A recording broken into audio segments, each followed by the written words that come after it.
Yo, what's the deal? It's your boy, Transit Van Don. I'm so happy and blessed to be here with y'all today. This is my third day in my new contract. I did 40 stops today. I've been up since 5 a.m. and I finally got done 2 days in a row. I got done my 40 stops, over 100 partials, and the sun is still out. So let's get this content off, because in the house with my twins, it get a little crazy. So I got to do it in the van, and I got to be able to do it so y'all can see me. And, you know, you see this quality, man. This quality is crazy, man. Hey, yo, like this video right now if you're feeling the quality on this joint, man. I put a lot of effort into this YouTube, and I appreciate everybody commenting. I appreciate the support and the love. Comment, let me know if this information is helpful. You know, subscribe if you haven't. Like this video. Let people know that, yeah, man, when it comes to being thorough, we about that life. So today, my first 30 days, I'm going to break down my experience. I give y'all this information, and then once you got the information, this is how you apply it. So I'm about to break it down for you. So the first thing you want to do is, when you're shopping and you're looking around, or you're renting or whatever, I don't advise rent, by the way, but get how you live to get in the game, do what you got to do. You're looking for a van, make sure that you have the VIN number of the van, because you want to shop insurance as well as shopping for your van, because your van, your gas, and your insurance are going to be your biggest expenses, right? So to get an understanding of how everything is going to be. Now, depending on your driver's history, you know, it could be more, it could be less. So, you know, if you have no accidents, then it could probably be around, you know, 17 to 18. If you have accidents, then Progressive, they probably going to charge you like 20, 22, 23. And that was the situation with me. So when I went and purchased my van, I didn't have insurance, you know, so I had the job opportunity. And they told me what they wanted. They wanted the $1 million general liability. They wanted 100K for the cargo, and they wanted another $1 million for another liability as well. So I had this job to basically take me over the road. So I called them, because the guy wasn't letting me get off. He wasn't letting me drive the van off of the lot if I didn't have the insurance. So I had to literally call the insurance company while I was in the lot, you know what I'm saying, and then figure out what my cost was going to be. And my cost was $3,000 down or something ridiculous for this, right? So I'm like, all right, cool, I'm gonna make that right back, or whatever the case may be. So I paid $3,000. I paid for the van, and I asked the dude, what's my payload, because they're asking me these questions and the dimensions and all that other stuff. He doesn't know. He's just a salesman. He doesn't know, doesn't care. So I tell everybody, look inside your car door to find out what your payload is, what you can haul. Because if you overhaul, if you overstep, now you don't have to worry about getting any violations, but it can burn more gas the heavier it is, and it can mess your tires up. So you want to make sure that you're not carrying over than what you're required to carry. You feel me? And I'm parked by a playground, so you're going to hear kids and whatever the case may be. So I apologize about that in the background, but I had to do what I had to do to get this content off. So I asked the dude what the payload was. He didn't know, so I had to figure that out. I had a chair in there, and he was like, yeah, this could be easy. It can just screw out, whatever the case may be. You don't worry about it. Just come right out. That wasn't the case. Me and my next door neighbor was out there for like an hour and a half trying to get that chair out. So if they tell you the chair, if you buy a van and they say the chair is easy to screw out, it's not easy to screw out. If it wasn't for my neighbor, shout out to him, I wouldn't have booked my first load. My first load came through legit 5 minutes, between 5-10 minutes after we got the chair out, after an hour and a half, 2 hours that we were trying to do it. And my first trip was from Jersey to Miami. Got my first load, and it's a dream come true, man. I've been looking up information for months on YouTube, just like you guys right now. I'm finally out here. I got my first run, and we going to Florida, and it's Friday, and it's due on Sunday. So because of that, you know, I'm gonna go home, I'm gonna chill, I'm gonna relax, I'm gonna vibe and come out here when the traffic is done. So next time I get with y'all, it's gonna be at night, and I'm gonna break down some information and let y'all know what's good, all right? I'll see y'all in a little bit. Right? And my man was like, yo, you're fucking crazy. Like, why would you go down there? Why would you do that? You don't have to do that. And I'm like, nah, man, you know, I want to see the world. I want to travel. I'm gonna go do this, I'm gonna do that. And then I make some money too, that's lit, blah, blah, blah. Go over there to Jersey. I load up, I'm excited, whatever. Once I get in the car and I realize like, yo, you're driving 1,700 miles. God damn.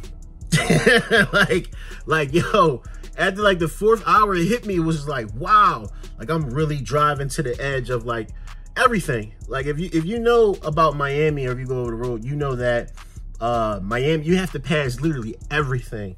North Carolina, South Carolina, Virginia, you got to pass everything to get there. Once you get to Florida, you got to drive 3-4 hours to get to Florida. Once you get to Miami, after Miami is the water. It's the Bahamas. It's all types of shit. You know what I'm saying? So I literally drove to the other end of the world. It seemed like as I'm driving on this road, I can see like pieces of cars. I can see pieces of vans. I can see, you know, pieces of trucks. Like it's this long road. It was like a road. It was like 400 miles before you could turn. So I did the 400, and then after you did the 400, before you can make a left or right, then it said another. It said 250, and then after that it said another 150. And I'm like, yo, I don't know if I'm really built for this shit, but I done put up all this money to get in here from insurance and to get in the van. It's like, damn, like what the fuck? Bro, this is crazy. Like, well, this is more than what I expected I was gonna do, but I enjoyed it. I enjoyed not having anybody like standing over me and able to make the amount of money I was making. I think I was I made in 2 days what I would make in like 2-3 weeks at the time, right? So it was like, it was better money. It was a pandemic. The rates were better than what they were now, but I could see the shift of like, I could see what's coming as far as like the numbers going down. So I got in the game at a really, really good time. And once I got halfway to Miami after driving 10 hours straight, you know, I was really thinking about like, yo, I need something back. 10 hours straight, and I'm 6 hours away. So right now my mind is flowing because I'm like, yo, I need to get something coming back. So, you know, I'm not even thinking about dropping this load, but I need to continue worrying about this load, get to where I need to get to, and then not hopefully, but book something going back up north so I can take it back. I don't want to go on tour because this is a lot. You know what I'm saying? You just drove, you know, 10 hours and then or 17 hours. And then I got to turn around and drive somewhere else again. It's like, it's crazy. So if you're not built for this shit, if you're not really trying to drive, if you're not really used to or want to sleep in your van in the cold, then this shit ain't for you. So I try to go to sleep, but I can't. I don't know if it's anxiety. I don't know because it's cold as shit out here and I'm not burning my gas. I don't know if it's because I just can't rest until I drop this shit off. I don't know what it is, but I got 6 hours to go and I ain't got no fucking sleep. And I've been driving 10 hours straight or 11 hours straight. Yeah. Anxiety started kicking in and I'm like, yo, I need something to get me back home. Gas prices is getting higher and higher. The deeper that you get into the South, deeper as I'm getting, it's getting higher and higher and higher. The load was so, you know, large and long, pause, that I couldn't like recline, you know what I'm saying? And I didn't want to spend more money. You know, I was asked out for real. I didn't have that much as I needed to have at the time. So, you know, I was trying to get money, you know what I mean? So I didn't know about like, oh, you gotta have the Raycon and then you gotta get paid, you know, a week later or 2 or overnight. You know what I'm saying? It's crazy. If I gave them I'm not gonna say the company's name, but if you give them a percentage, then they give it to you like the next day or type time. So that was the case for that. I get down there in Miami and they tell me, yo, this delivery is wrong. This is not here. You know what I'm saying? I don't know where you gotta take it to, but it's not here. I get on the horn, I call the people, yo, what they talking about? Like, what they mean? I just drove down here, whatever the case may be. Oh, give me a second. Hang up, call me back. Oh, my bad. We sent you to the wrong address. We're gonna send you to the right address right now. It was an hour and 20 fucking minutes away. Yo, I literally just drove 12, 13 hours. Plus whatever, it could be more. I can't remember at the time, but it was a lot. It was a lot. And now you ask me to drive another hour. I'm like, God damn, I hate this shit already, right? So I get to the other spot. And at first they like, yo, we don't got nothing. You got to come back Tuesday. Now, mind you, It's fucking Sunday. They told me I gotta come back Tuesday, right? What the fuck am I supposed to do from Sunday to Tuesday? Nah, this is what they said I need to deliver it. Nah, we gonna do this shit right now. Make another phone call. Boom, get that shit done. And I made them adjust me and pay me more money for the extra hour that I had to drive. Bet. So now, job done. Whatever. All right, cool.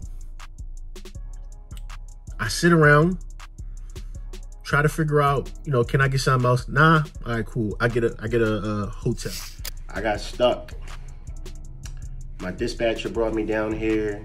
I made $11.80 on the for the trip, and now I'm just trying to get back to Philly. So, you know, this is something that you gotta be mindful of. You know, all money ain't good money. I was thinking about the money. I came down here, made the 11, and I'm like, yeah, I'm gonna get something back. It's gonna be close to two racks, you know, which could be the case, but I'm still waiting. You know what I mean? So you'll be in some situations where they'll send you somewhere, but you can get stuck. So while I was here, I did my QuickBooks, I did my bookkeepings, make sure everything is up, my expenses, and I signed up with a couple other different dispatchers. And I started the paperwork before I got down here, so it was easier to make the transition. So now I got 3 different dispatchers trying to get me back home. But that's something that you gotta be mindful of. You know, you can, and it's very possible that you will get stuck somewhere. So, you know, just keep that in mind before you get out here thinking that, you know, I'm just gonna make money, whatever. Because in real actuality, it cost me $300 to get down here. So if I can book something for $500 going in that direction, would be helpful, you know, so I can just make something. But I would like to make close to $2,000. The second night, I think I'm going to sleep in my car again. And I end up just driving home because it was nothing available. They were going to send me deeper. Now, in hindsight, they were going to send me deeper into Orlando. And I'm like, okay, cool. What, where's it going? This, that, and there, woo, woo. And they're like, yeah, it's 3 hours to get there. Then you got to drive such and such. You got to drive like 2 hours to go here. I'm like, whoa, 3 hours to get to Orlando? Nah, I ain't really feeling that shit. I'm like, nah, I'm not feeling it. Don't want to do it. Tired, I'm exhausted. Let me get something, go back north. In hindsight, maybe I should have took the North Carolina joint because it would have gave me a little bit something more, and it'd take me a little bit closer, but I end up deadheading all the way back that whole trip. So I think I made $11.95 after the deadhead. I probably brought home like 8 something. And again, it was a learning experience. It was something I just jumped out and did. I never driven that far. I like challenging myself, and it definitely was a challenge. I actually lost somebody very close to me, and I talked to her on my way down, and she died on my way back. So that was definitely an emotional journey for me, coming back home and dealing with that pain. So that was tough. And then from there, I'm like, I don't want to do this anymore, like far as go over the road, because, you know, the stuff is a little fickle. I had another problem, another issue, 2 other issues, actually. I had a situation where it's crazy how God works in mysterious ways. My man Trev, shout out to Trev.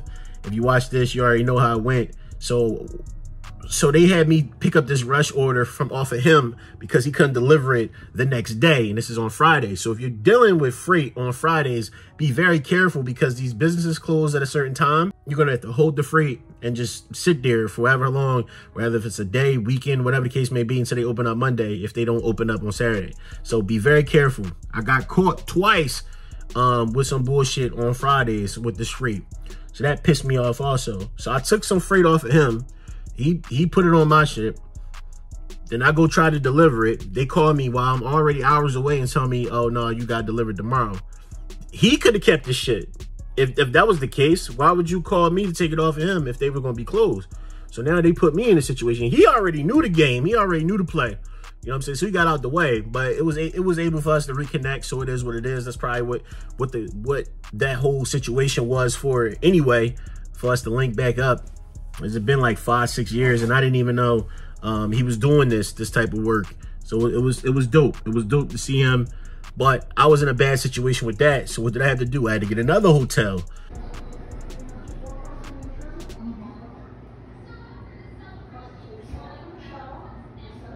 Okay.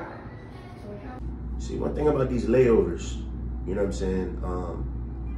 You gotta make sure you stay somewhere nice. This is my second trip over the road. I'm gonna be honest with you. It has not been the best experience. It's very important for you to have a solid broker and a solid dispatcher. If not, and you have a van, 9 times out of 10, you will get stuck. People will switch times around on you, and you gotta deal with it. That cost me money, and they didn't even cover the whole hotel. So that put me in the red. Then I had to turn around and drive back in Deadhead again. So I might have made like 6 something, but you know, you got gas and tools, so it wasn't really 6 something. You see what I'm saying? So after that experience, I was like, I don't want to keep doing this. I don't want to do this anymore. The insurance being, I think my deposit was like $3,000, and they said because I didn't have consistent insurance at the time, that they couldn't give me the discount, and the discount was like 2 bands, so they had to up it a little bit more. Progressive, if you know Progressive, you know they high as shit. Fuck them.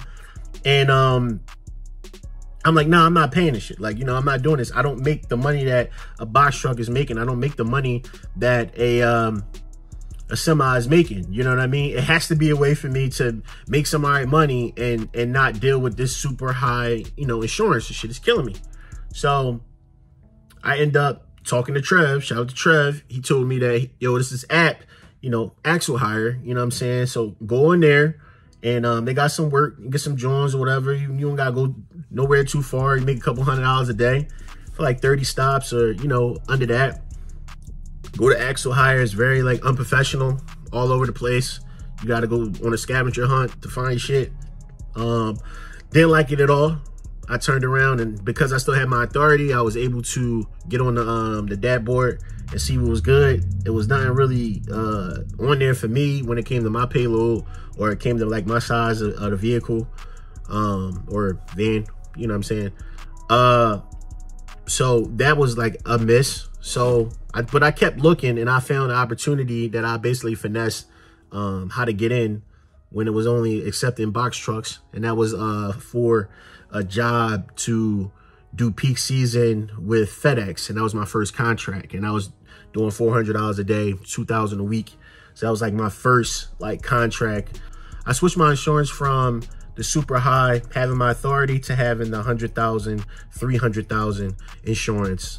You know, so that was perfect for me, because it was able for me to keep my overhead low, so that I can make more money. And being so that I own my van and own other things, I can, you know, substitute, and I can, you know, have a little wiggle room to do without it. Once I locked that contract down, they didn't ask me for all that expensive insurance. So I talked to my man, and he basically told me, yo, get the 100,000, 300,000, and you're good. You know, that keep your expenses down, and then you can do whatever you need to do. So I said, all right, bet. I did that for up until peak season was done. And then I started working with another company that I won't name, but they're trash. So I started working with that company, and it wasn't good. They wanted me running all day for a couple hundred, and it just wasn't worth it. So I eventually quit that situation after a couple months, because it was more money than I ever made. But I also knew that the service that I was providing and the things that I was doing and what was asking me, I needed more money, and they weren't really truthful about all the funds. So when you're working with companies that want you to promote them, you should be getting paid a percentage, and it should be broken down. It shouldn't be grouped in with all the other money that they supposedly giving you. All right, you already got to take care of your taxes, and then you already got to go out here and take care of everything as far as your van is concerned, as far as your maintenance and everything on that. The last thing you want is somebody's name on your shit, so when you pull up, they think that you're them, or whatever the case may be, and they just getting free promotion because they're not telling you what your percentages is for this. They're not doing any breakdowns. So how the fuck do you know if you're getting paid that 5% or not? How do you know? If you don't know what you're making to the end of the day, and they don't tell you the ins and outs of on your paycheck, how do you know you're getting paid that 5%, right? So it's one of those things where you gotta watch these janky ass companies, because there are a lot out there. You gotta watch these people on the dashboard, how they handle their business as well. You just gotta be very mindful and very careful. of what you're doing. That's why for me, I felt like I wanted to be local. I felt like I wanted to get a good contract with a major company. Therefore, it was consistent. I didn't have to worry about how consistent it was, because when I quit that other job, I was using apps like Dispatch and apps like Carrier to get me through, apps like GoShare to get me through, to do what I needed to do. I wouldn't depend your life on those situations, because it's hit or miss. You got to be up all day waiting for something to happen, and you better be quick with it, because somebody is going to accept that. If it's worth it, somebody's going to accept it immediately. If you have an iPhone, I suggest that you keep your iPhone open.